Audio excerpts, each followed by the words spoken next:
Nicolas Becker, the composer of the music of the film, David Ungaro, Michael Pitt, Ty Sheridan, and I'm going back to the other side of the table with Warren Goetz, the producer, the actress Raquel Nav, Sean Penn, and the director of Black Fly, Stéphane Sauvaire.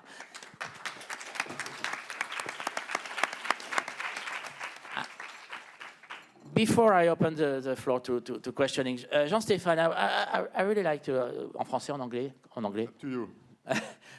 J'aimerais vraiment vous poser une question très simple. I'd really like to ask you a very simple question. Des EMTs? Pourquoi des ambulanciers? Pourquoi Why avoir voulu ambulance consacrer drivers? un film à ce monde-là? Why emergency doctors? Why did you decide to do this film, and what's the source of all this crazy energy? So, at the beginning, it was really based on a book, and the producer came to me with the book, and I was really intrigued because I think paramedics, they go everywhere in New York City, so it was really a way to get into the city, understand the city through its inhabitants, instead of the cops or different movie when it's only drug dealers and gangsters and stuff. So I was really intrigued and really interested in doing this movie about New York, and paramedic was a way to get into life of people and to mix the kind of stuff I like between documentary and fiction, I would say, and really trying to make a portrait of New York these days through to the characters of the paramedic. We bring like more emotion and kind of a story to it.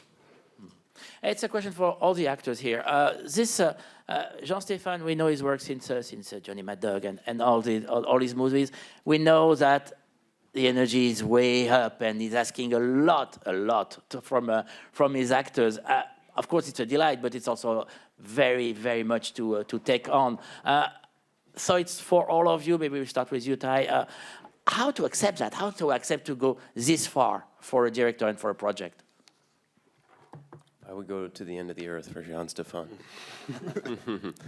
No, seriously, I would do 100 movies with this guy if I could.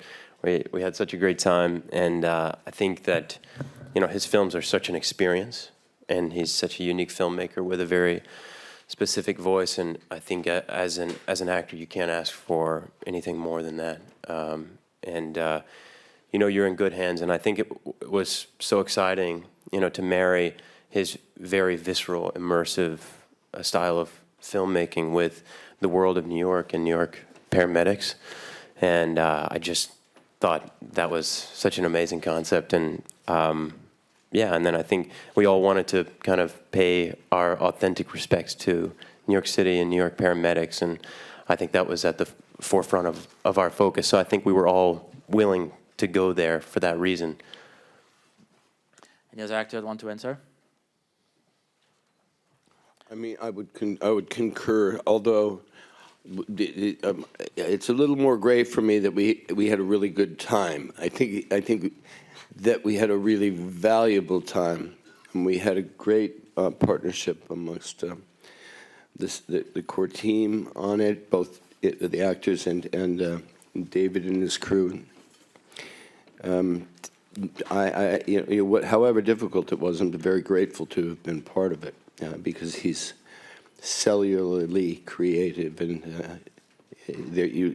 to touch and be part of, and later be able to process and then see someone with such vision. You're lucky to be on for the ride. Michael, David, you want to answer? Yes. Yes. I think it just was such an incredible experience. There's so much love in making this film, and to work with Jean, who really truly is such a visionary, was such a gift. So I think everyone shares the same sentiment of just feeling very grateful, and to really immerse ourselves in such an authentic world and tell that story was wonderful. Do you want to add something, David? Yeah, the whole approach was to try to bring the audience as close as possible to what the characters were experiencing. So our camera was, like we said, immersive, trying to create a nice playground for the actors to really experience and bring the audience over there with them.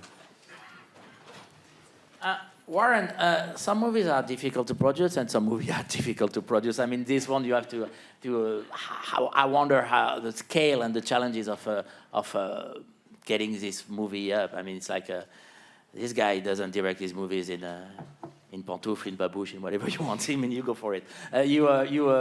How to follow his vision? Yeah, look, we watched Prayer Before Dawn. Obviously, we're big fans, Johnny Mad Dog, and then we read this screenplay, read the book, and were intrigued. I think there were starts and stops to this project.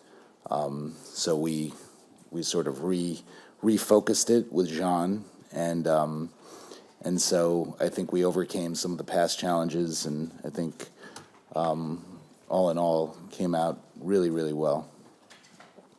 Nicolas, you created a sound universe more than music into this world. You're using the rhythm of the sirens and everything, and then you take over the soundtrack. I mean, you've probably... Yeah, I see the concept was a bit to kind of let it grow the music from the sound, a bit like when you have a garden and you put some seeds, and to see what it needs to create, eventually tonal words or even more textual music, but try to really create something organic and which is actually follow all the different layering of work Jean-Stéphane has, from actors to editing to light to everything, you know. So I think it was very interesting to create this weaving, you know, for the film. All right, we're going to start the question from the floor. I think we have a question over there. Yeah. Here, right. Hi, Chidita De Silva from Arise News, Nigeria. My question is for Ty Sheridan. You are arguably in the most important and pivotal stage of your career. In the eyes of the world, you're the star of Steven Spielberg's Ready Player One. And we've seen many actors coming off such a big success, like Jared Leto in My So-Called Life, Leonardo DiCaprio in Romeo and Juliet and the Titanic, Robert Pattinson in Twilight, then go on to choose very pointed, abstract, different, obscure roles to redefine the way the industry saw them, what the industry expected of them, and how the public consumed them. So how did starring in a role like the one you did in Black Flies contribute to steering your career and where you wanted to go next, knowing that the world sees you as this massive Steven Spielberg star? Yeah, I think I don't know, for me, I'm very filmmaker driven, you know, so getting to work with someone like Jean-Stéphane was, I mean, you can't pass that opportunity up. When I saw his films, I immediately became obsessed with his vision and just wanted to be a part of that. I think it's less about, you know, looking at it from that perspective. I think it's more about just going with what scares you, what feels right in your gut at that moment, and what presents an opportunity that you feel like is a good challenge for you at that current time. And yeah, I think this was just a special project for many different reasons, but mostly because of the team behind it, you know, getting to work with all these fine folks and with a visionary like Jean-Stéphane was, it's a dream for an actor. You know, you feel very comfortable with him and going to crazy places, and I think that's what's really exciting for me at this moment in my career. All right, we have a question over there. Hi, Tatiana Siegel from Variety. Question for Sean. The writer's strike is obviously upending the film industry and will affect films like this. Do you believe the studios with executives who are making upwards of $100 million a year when they say that they can't afford to meet the writer's demands? And ditto for the DGA, which you're a member of. The question is, do I think... Do you believe? Do I believe? You started with that the Writers Guild is upending the industry, is that you said? Right. And well, I would say the industry has been upending the writers and the actors and the directors for a very, very long time. So, my full support in this situation is with the Writers Guild, of course, and there are a lot of new concepts that are being tossed about, you know, including the use of AI, and it just strikes me as a kind of human obscenity for there to be any pushback on that from the producers. I think that the first thing we should do in these conversations is change the Producers Guild and title them how they behave, which is the Bankers Guild. And so it's, it's difficult, though, for so many people, so many writers and so many people in the industry wide to not be able to work during this time. I guess it's going to soul search itself and see which side toughs it out. We have a question right here, monsieur. Oui, bonjour, Gérard Chargé de Cinézoom. C'est une question pour Sean Penn et puis qui peut s'étendre aux autres comédiens ambulanciers. J'aimerais savoir comment vous êtes préparé pour être How aussi did you crédible. prepare yourself to be so true and easy to believe? Did you do training sessions? As EMTs. Editorial trickery. Not true. Not true. No, we all worked hard. It had very good consultants, paramedics, and had a lot of access to them. They were basically tied to our hip from the time we arrived in New York, and then we all tried to choreograph the dances that Stéphane wanted to see, and editorial trickery. Sean got so good, I let him give me an IV. That's true. You really did? Yeah. And you're still here. And I'm still here, yeah.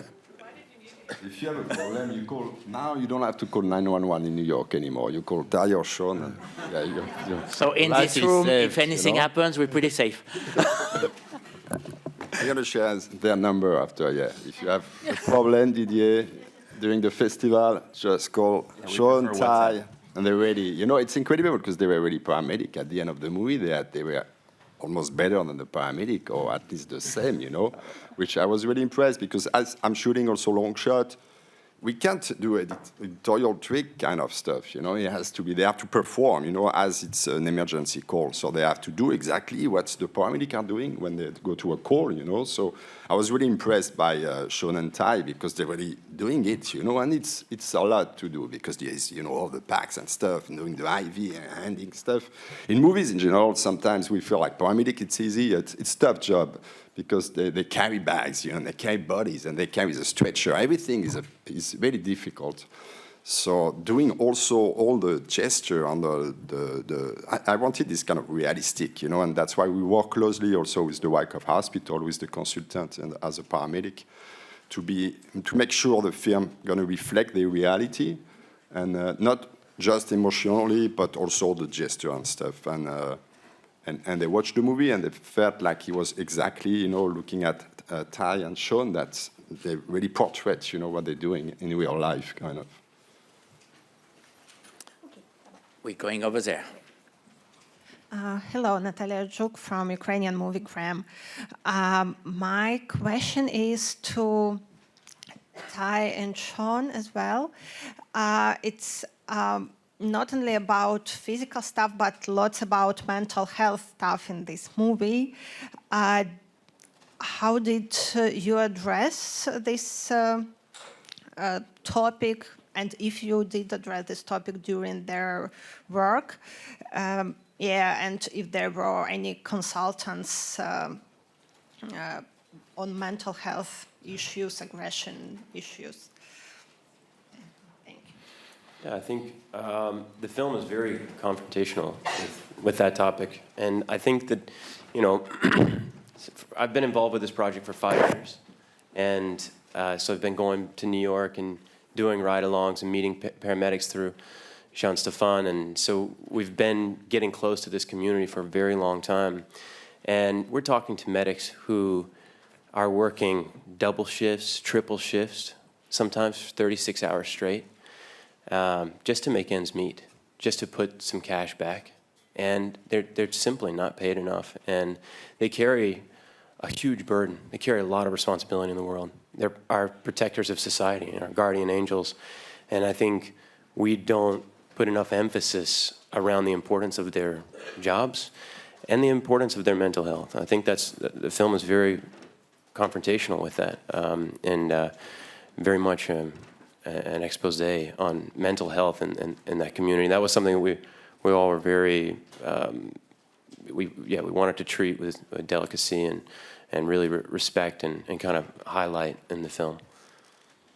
To follow up on that, I know you talked with a lot of paramedics. Do they talk about that? Do they talk about the issue of mental health in their business? The paramedics themselves? They're really concerned about it. Yeah. And that's one of the reasons they really wanted to support the movie as well. Because I think it's a real problem in this community, in emergency services. And it was a problem would start becoming something that they work on after the 9/11. Because it was such a trauma that suddenly they start to put in place psychologists and stuff to help mental health of these people, because they are every day confronted to this kind of social violence. And when you do this job, you have to imagine like every day you have to be confronted to some pain and suffering of people. I did some ride-along with them for 2 years, and all the emotions like people give you, because they're suffering, they're vulnerable. And for this guy, it's really difficult, and that's what the film is also about, how you support, how you can get a distance and support this kind of violence. So now, especially the people and George and the people at the Wyckoff Hospital who support the movie, they're really working on this program of the mental health and trying to awake also people and be aware of this. This is a real issue, because as they told us, and that's also the line at the end, that there is more suicide actually in this community as there's online duty, so which is a real problem, because it's mentally difficult to support this kind of job. It's not just a job, but when you have somebody dying in your ambulance, you feel, of course, guilty, and it happens a lot, much more than we think. So it's an issue. There's a new number now, a new institution working on this problem and the mental health of the emergency services. All right, we got a question right here. Gentlemen. Bonjour à toutes et à tous. Donc d'abord, bravo. Congratulations on this film. I have a question for Jean-Stéphane Sauvaire. You have documentaries in your DNA. When shooting a film, how do you work on fiction? C'est-à-dire que j'aime le côté documentaire. I like the documentary side of things. I like to talk about the reality of the world, but I love fiction as well. I always mix fiction and documentary in my films. That's what really interests me. In Black Flies, I wanted to combine the real world of New York that I wanted to film, not just the work of the ambulance drivers and the emergency doctors, but people in New York as well. The people who don't have the main parts are not professionals. I wanted them to bring their own truth, to express their own lives and their experience. That's the documentary side of things. Et aussi sur les corps, parce que je suis toujours intéressé par le travail sur les corps aussi. I'm always interested on working on the physical side of things. In the film, you have all these short scenes, and I wanted people to be able to imagine people's pasts, and the body, people's morphology, says a lot, and then people add the words. They improvised a lot. I wanted to work with people who would base their acting on their own experience. That's the documentary side of things, depicting the reality of life. I shot a great deal in the neighborhood with people who I know and who really trusted us. I believe it was important to do this. That's the documentary side. But then I like fiction as well. I like the extremes, documentary plus fiction. I like to provide this other dimension in my films. The principle of the film was to depict Ty's stance, to discover things with him, to embark on this adventure with him, and to grow through the various stages together. It was like a form of initiation in the course of the film. Journaliste en blanc, s'il vous plaît. Good morning. I'm Kachi Ofia. I'm a journalist from Nigeria. Mr. Sean, my question is for you. In February, you released a movie that you co-directed with Aaron Kaufman, a documentary actually, and it was called Superpowers. Now, in this particular movie, Black Flies, we see you stare in a role that speaks to the horrors humanity is facing. While you were filming this movie, did you feel the world of fact and fiction collide in a way that speaks to your humanitarian work? So there's a little correction. You said that I released the film Superpower. No, we did show a work in progress in Berlin, but We haven't released it. I only finished it 4 days ago, so that's coming down the line. Yeah, there was a lot of overlap. You know, I had, notwithstanding working in emergency response for 12 years, 13 years now. The 2 years leading up to making Black Flies, I was 16, 17 hours a day for 2 years, working in partnership with the Los Angeles Fire Department and their paramedics on COVID response, both in testing and vaccination. So there was a lot of exposure and a lot of friendships that came out of that, and some of the conversations having related to the mental health thing. I mean, it is statistically more prevalent in these kinds of jobs.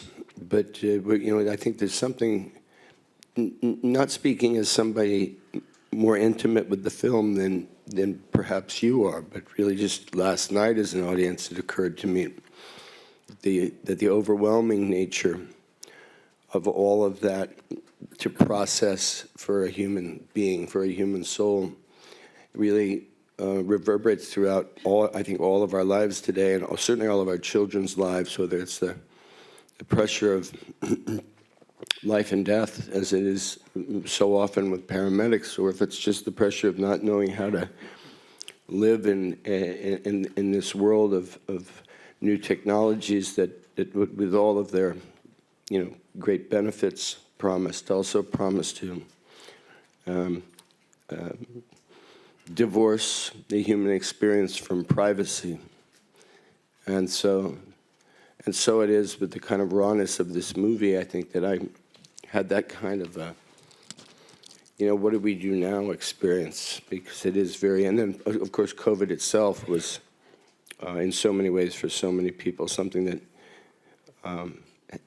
made for a lot to process, and I think most of us are still processing it. So yes, there was very much I mean, I'm sure there was some technical overlap, but there was a lot of emotional overlap in terms of how I reacted to the material, and I think the greatest thing that can happen for somebody working in movies, as an actor anyway, is when the core world of it, which is that thing you can't explain, but that you just feel watching a movie, is what a director brings to it. And I've never been involved in a movie that succeeded more that way and allowed me to be just a pure audience watching it, and really not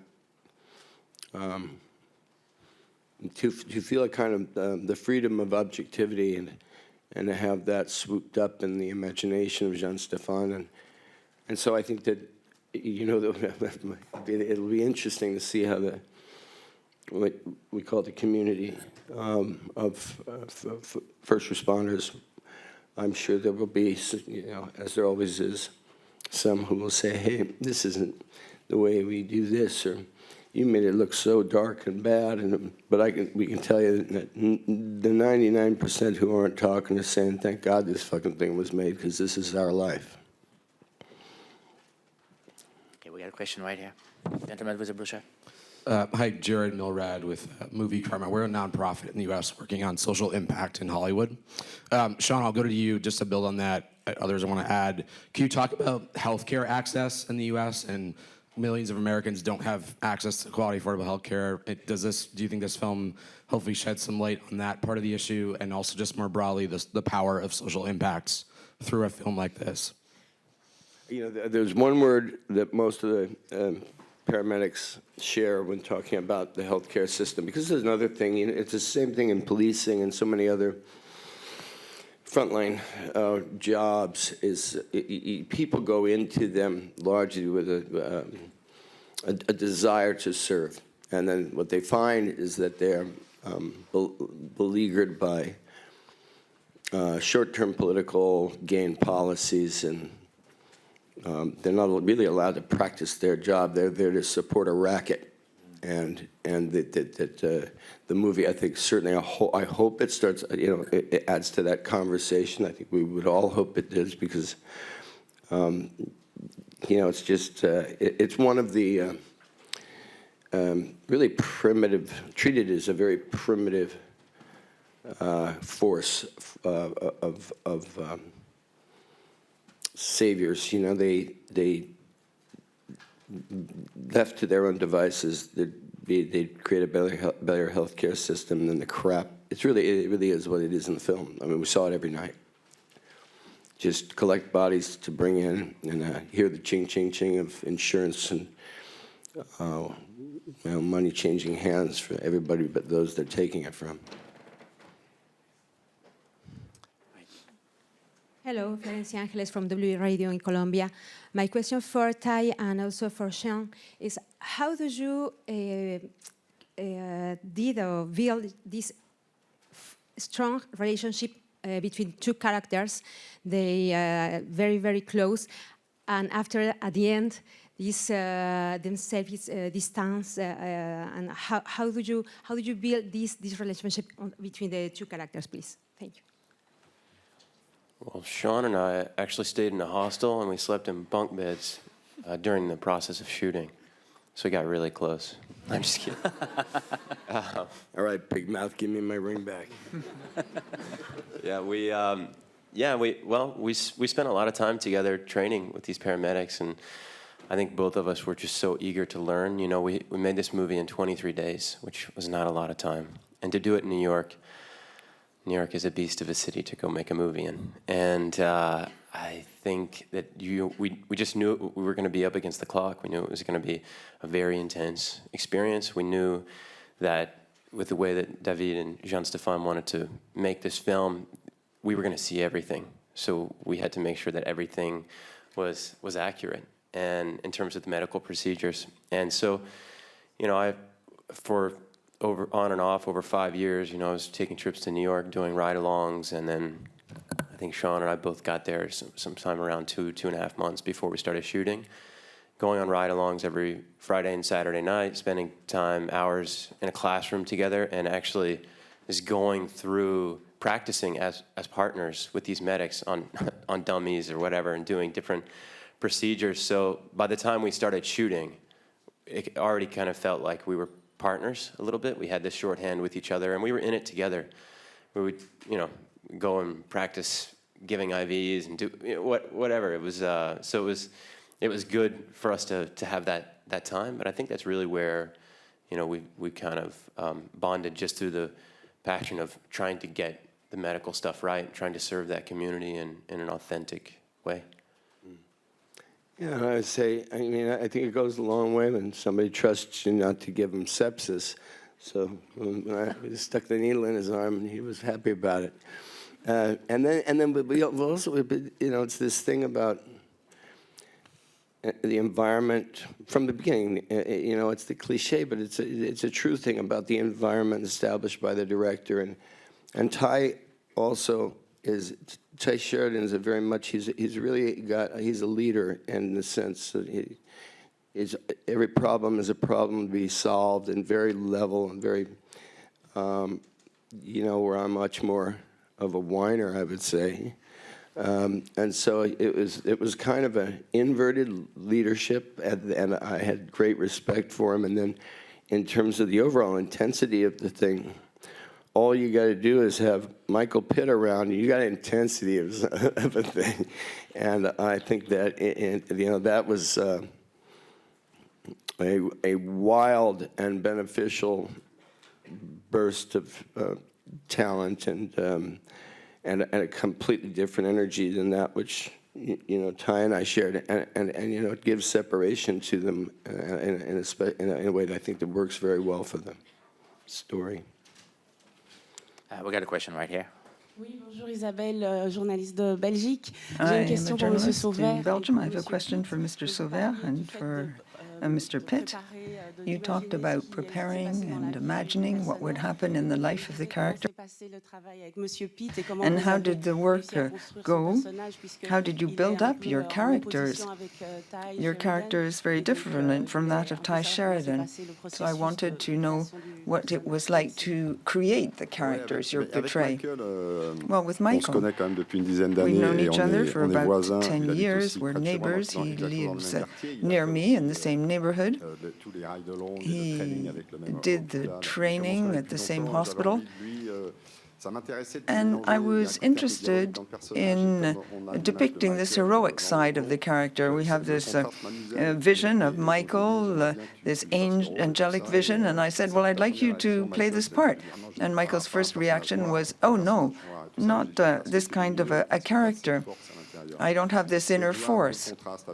It's a contrast with Ty's character, who's more angelic and who is full of innocence, so to speak.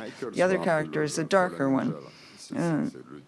Michael is a bit the devil. He was an angel, and through his experience in the job, he saw the diabolical side of things. That's what you see in the book. I wanted to go into the dark side of all this as well. And Michael, in that respect, was a perfect choice. He has this strength, and that's what we worked on. At our first meeting, we tried to look into matters. I want characters in the film to be really connected with the actor. Sean, for example, has all this experience already. He's been to Haiti, he has this experience in LA, he's a great actor and a great director. He has experience in the field. And Ty, it's what he was saying earlier on about New York. He comes from Texas, and life in New York is something that's very different for him. Michael, through his past, at the first meeting we held together, we delved into all these matters. And I said, I know you're a great actor. That's not what interests me. It's what you are in your inner self. And so we held this meeting together, and it was a very simple one. We talked in a very frank way to try to create the character and lend him a degree of humanity. Michael really brought a lot of humor also to this character. He's diabolical in his life, but there is this human side, and he's an excellent paramedic too. So that's what we try to depict. Michael, you want to add something about how you became the fallen angels of paramedics? Well, I did some... Can you speak next to the mic? Thank you. I did some ride-alongs. I think John called me. He was like, go to Wyckoff, get in the ambulance at 7, and you'll be done at 7. So all night, on a Friday night. And I went there. I met with the paramedics. I walked there. I lived in that neighborhood for, I don't know how long, 15 years.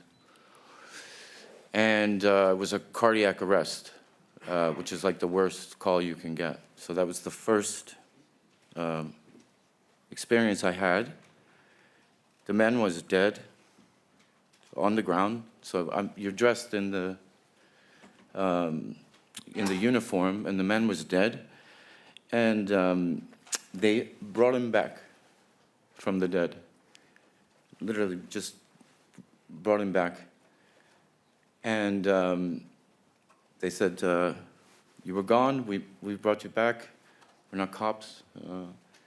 And the guy said, get out of my house. Do you know, and I think it's literally, I mean, he said worse, So they're seeing this every day, and they're literally saving people. I don't think anyone could do that job every day and not have, how you say, PTS, stress disorder. It'd be impossible. So then I would go over to Wyckoff. That's the paramedics that we were working with. And when I would hang out with them, I would see them. They would watch terrible videos of people getting hurt. Terrible, terrible videos. And they would make jokes. And they were doing this so they didn't crumble in the moment of catastrophe. They didn't just crumble. So there was a desensitizing, they were trying to desensitize themselves so that when you were in trouble, they could just do it. And so that's kind of what I was trying to do, with the fallen angel, or however you want to look at it. Like with Ty's character, make some jokes. If you care, if you can't love everyone, you'll go insane. You have to get through it. So that was sort of my motivation, what I was trying to do. Anyway. All right. Just to add, they have a lot of sense of humor, as you said, when they watch like videos and stuff or whatever.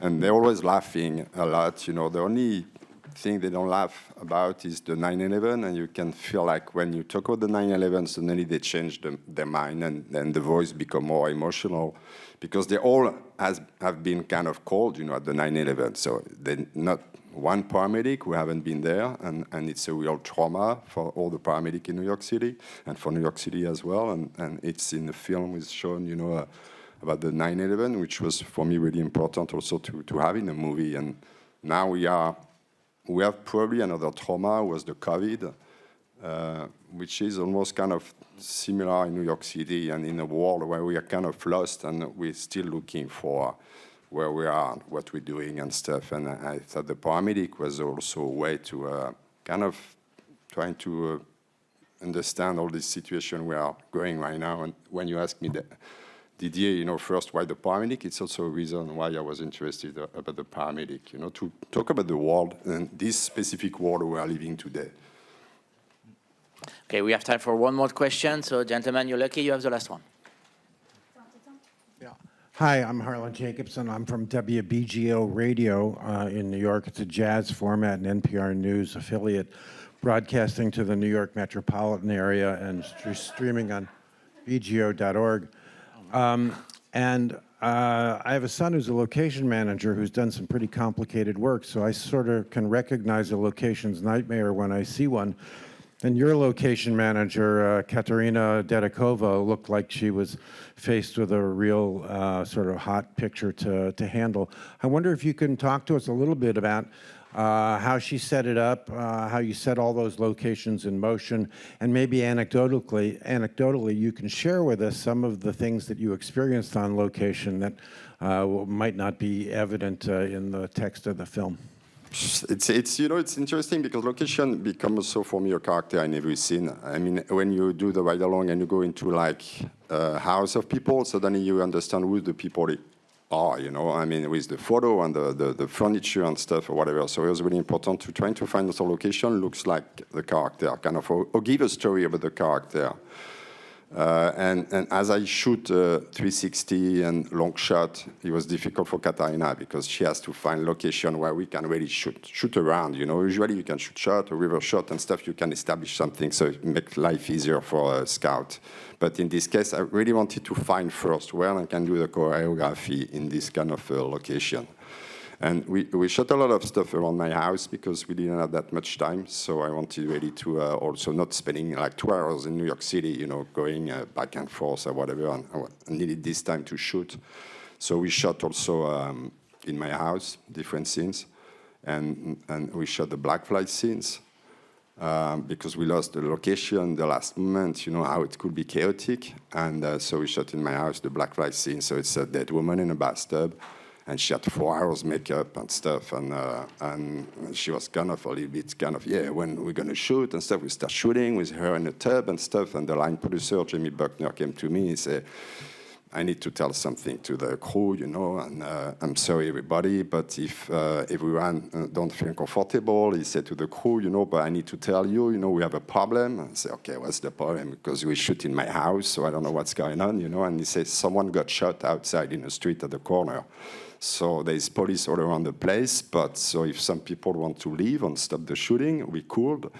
And I said, yeah, the only day, you know, like we shot in my house, somebody got shot, you know, just at the corner. But it's to tell you, like, a little bit the story of the shooting was kind of like this every day. That's what you mentioned in the beginning. But yeah, so location are always like connected to the story. Madame, Messieurs, just one thing to add. Merci beaucoup. Thank you very much.